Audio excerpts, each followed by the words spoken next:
जय जय राम, जय श्री राम, जय हो बागेश्वर धाम सरकार, जय हो हनुमान जी महाराज। मित्रों, हनुमान जी का विवाह क्यों हुआ था, कैसे हुआ था, वे कौन सी परिस्थिति बन गई जिसके कारण हनुमान जी का विवाह हुआ था, और हनुमान जी को कौन सा रंग सबसे ज़्यादा प्रिय है, क्या हनुमान जी को सिंदूर चढ़ाना चाहिए या नहीं, इन सारे सवालों के जवाब आज के वीडियो में हम लोग जानेंगे मित्रों। इसलिए वीडियो में अंत तक बने रहें। एक बार की बात है, हनुमान जी महाराज माता सीता के कक्ष में पहुँचे। वहाँ उन्होंने देखा कि माता लाल रंग की कोई चीज़ थी जो उसे अपने मांग में सजा रही थी। हनुमान जी ने पूछा कि माता, यह आप क्या लगा रही हैं? तब माता ने सुंदर सा जवाब दिया कि यह मैं सिंदूर लगा रही हूँ, और सिंदूर लगाने से प्रभु श्री राम की आयु बढ़ती है और उनका स्नेह और आशीर्वाद प्राप्त होता है। तब हनुमान जी ने सोचा कि अगर माता इतना सा सिंदूर लगाकर प्रभु का इतना सारा स्नेह प्राप्त कर रही हैं, तो अगर मैं इनसे ज़्यादा लगाऊंगा तो प्रभु का स्नेह और ज़्यादा पाऊंगा और उनका आशीर्वाद और ज़्यादा हमें मिलेगा और प्रभु श्री राम की आयु बहुत ज़्यादा बढ़ जाएगी। ऐसा सोचकर उन्होंने अपने पूरे शरीर में सिंदूर का लेप लगा लिया। इसलिए कहा जाता है हनुमान जी महाराज को सिंदूर लगाना चाहिए, और हनुमान जी महाराज को यदि सबसे ज़्यादा कोई चीज़ प्रिय है तो वह सिंदूर है मित्रों, क्योंकि हनुमान जी अपने प्रभु भक्त श्री राम का बहुत ही बड़े भक्त हैं और उन्होंने अपना सारा जीवन प्रभु श्री राम की सेवा अर्चना में समाप्त कर दिया। प्रभु का बहुत ही ज़्यादा आशीर्वाद हनुमान जी महाराज को प्राप्त है। यदि श्री राम जी की कृपा हो जाती है तो उस व्यक्ति का उद्धार हो जाता है, और श्री राम की जो आस्था है, आशीर्वाद है, उसे प्राप्त करने का सबसे अच्छा कोई उपाय है तो प्रभु हनुमान जी का सेवा है, हनुमान जी का पूजा है, हनुमान जी का अर्चना है मित्रों। जब हनुमान जी लंका दहन कर रहे थे तब उन्होंने अशोक वाटिका को नहीं जलाया, क्योंकि वहाँ पर सीता जी को रखा गया था। वहीं दूसरी ओर उन्होंने विभीषण का वह भवन जो था उसको भी नहीं जलाया था, क्योंकि विभीषण के द्वार पर तुलसी माता का पौधा लगा हुआ था। भगवान विष्णु का पावन चिन्ह शंख और गदा भी वहाँ पर बना हुआ था। सबसे सुखद बात तो ये है कि विभीषण के घर पर प्रभु श्री राम का नाम अंकित था, जिसे देखकर हनुमान जी महाराज ने लंका दहन करते समय इन जगहों पर बिल्कुल नहीं गए और उन जगहों को बचा लिया। आइए मित्रों, जानते हैं आखिर हनुमान जी को ऐसी कौन सी परिस्थिति बन गई जिसके कारण उन्हें विवाह करना पड़ा। क्योंकि आज तक हम लोग जो रहस्य छिपा हुआ है, जो हम लोग शास्त्र पढ़ते हैं, वह हिंदू शास्त्र नहीं पढ़ते, बल्कि जो भी पंडित होते हैं, आचार्य होते हैं, उनका जो शास्त्र होता है हम वही पढ़ते हैं और उसी बातों का जिक्र करते हैं। लेकिन आज हम आपको बता रहे हैं कि हनुमान जी का एक ऐसा सच जिसे जानकर आप भी हैरान हो जाएंगे मित्रों। आंध्र प्रदेश के खम्बन जिले में एक ऐसा मंदिर विद्यमान है जो यह प्रमाण देता है कि हनुमान जी का विवाह हुआ था। इस मंदिर में हनुमान जी की प्रतिमा के साथ साथ उनकी पत्नी का भी प्रतिमा विद्यमान है। इस मंदिर का सबसे खास बात यह है कि जो भी पत्नी और पति इस मंदिर में जाते हैं, यदि उनके बीच में किसी भी प्रकार का कलह है, क्लेश है, द्वेष है, राग है, तो वो बिल्कुल ही इस मंदिर में जाने के बाद से समाप्त हो जाती है। और मंदिर का दर्शन करने के लिए बहुत ही दूर दूर से लोग आते हैं, और दर्शन करने के उपरांत वे प्रभु हनुमान जी से आशीर्वाद लेते हैं, और उनके जीवन में जिस प्रकार की भी कोई भी बाधा है, कोई भी विवाद है, तो उनके जीवन से हमेशा हमेशा के लिए समाप्त हो जाती है। उनके जीवन में एक नए उजाला का शुरुआत होता है, और जो भी उनके मनमुटाव थे बिल्कुल ही दूर हो जाते हैं मित्रों। इसलिए आपको यदि कभी भी मौका मिलता है तो आंध्र प्रदेश के खम्बन जिले में इस मंदिर का दर्शन जरूर करिएगा मित्रों। हनुमान जी की पत्नी का नाम सुवर्चला था। वैसे तो हनुमान जी बाल ब्रह्मचारी थे और आज भी बाल ब्रह्मचारी ही हैं, लेकिन उन्होंने विवाह इसलिए किया क्योंकि वह अपने बातों में ही फंस गए थे। अपने वचन को पूरा करने के लिए उन्हें विवाह करना पड़ा था मित्रों।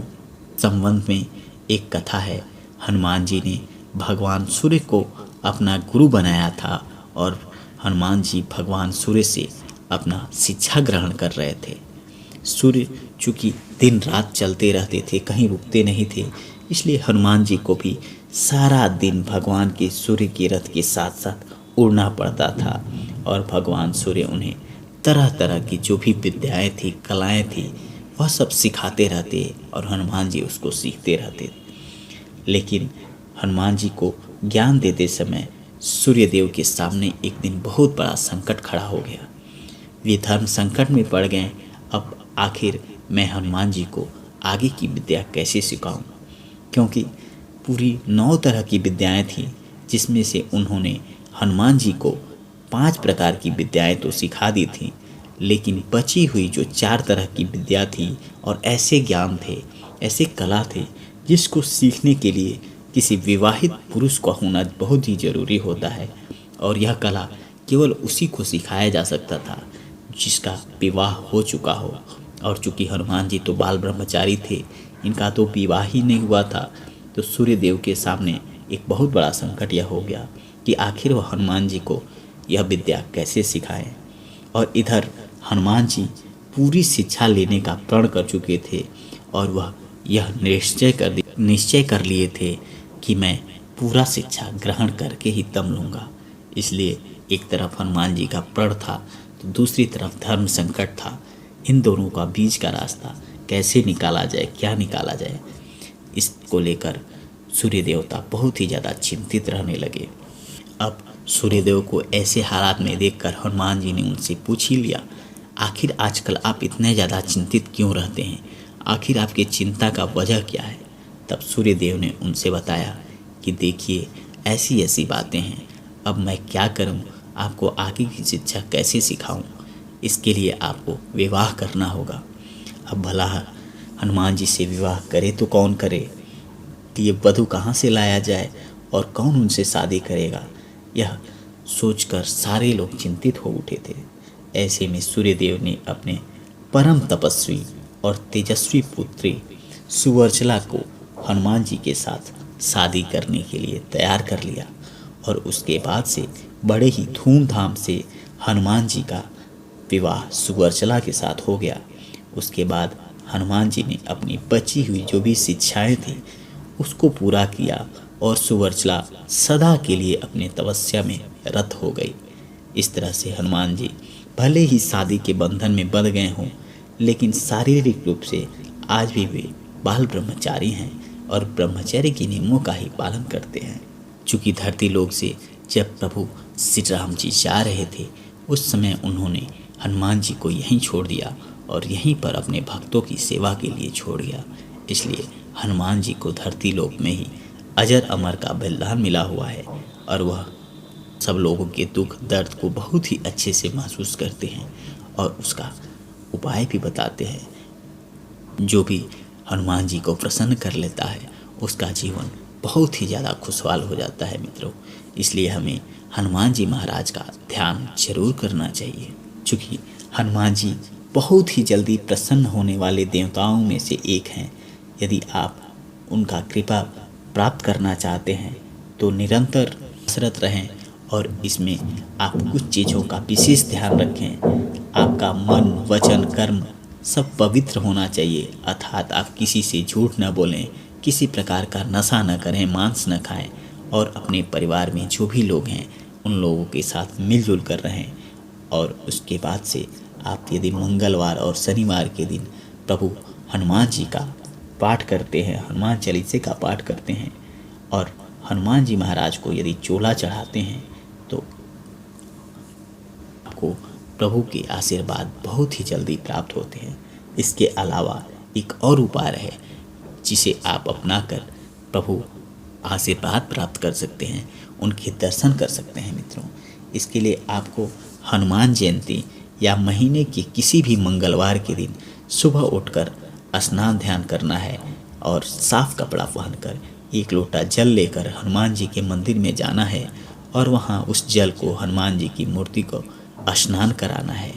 उसके बाद आप 1 दाना साबुत उड़द का ले लीजिए और हनुमान जी के सिर पर रखकर 11 परिक्रमा करें और मन ही मन आपकी जो भी मनोकामना है, जो भी आपकी अभिलाषा है, जो भी आप हनुमान जी से मांगना चाहते हैं, वह हनुमान जी से मन ही मन कहें। फिर वह उड़द का दाना लेकर अपने घर लौट आएं तथा उसे अलग रख दें।